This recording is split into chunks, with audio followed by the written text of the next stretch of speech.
Un jour, par la grâce de Dieu, un chrétien a les yeux ouverts pour comprendre quelle sorte de personne il est. Il met de côté ce qu'il est et se confie dans le Seigneur, croyant qu'il réalisera en lui ce que lui-même ne peut faire.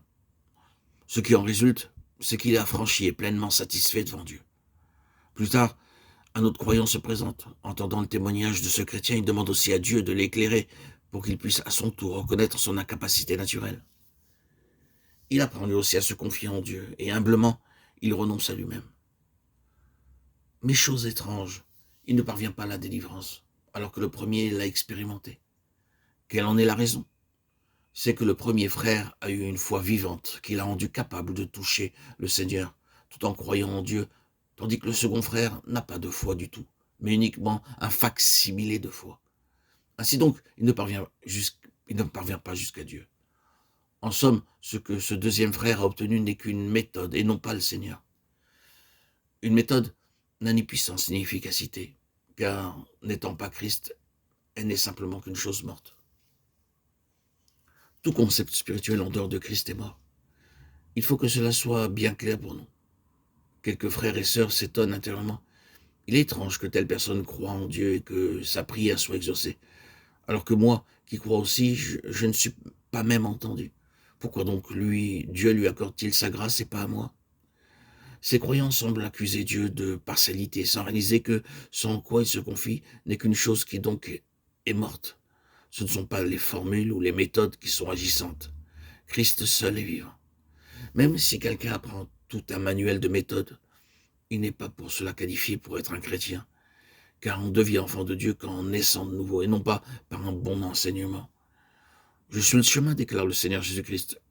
Christ est le chemin, Christ est la méthode. Chers amis, frères et sœurs en Christ, auditeurs, auditrices, bien-aimés, Christ est-il votre chemin et votre méthode? Ou est-il seulement un chemin et une méthode?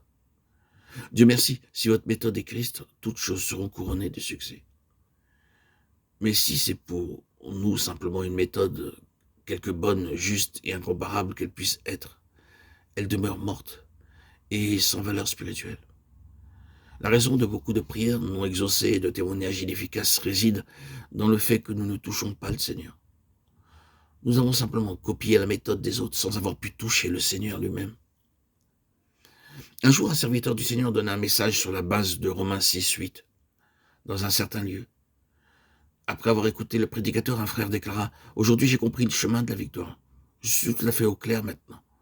Je crois qu'après cela, je ne serai plus défait comme je l'étais autrefois. » Un autre frère s'approcha du prédicateur en secouant un peu la tête. Lorsqu'il lui fut demandé ce qu'il ressentait, il répondit « Oh, je ne sais pas comment le décrire, mais le Seigneur a ouvert mes yeux. Bien que je ne puisse pas dire que je l'ai vu, lui, je dois avouer que je ne l'avais pas encore vu ainsi. » Ce n'était pas une méthode que ce second frère avait reçue, mais le Seigneur lui-même. De ce fait, il put demeurer fermement sur le terrain acquis alors que le premier tomba de nouveau. Cet autre frère n'avait uniquement reçu qu'une méthode, et non pas le Seigneur lui-même. C'est pourquoi elle n'avait aucune valeur.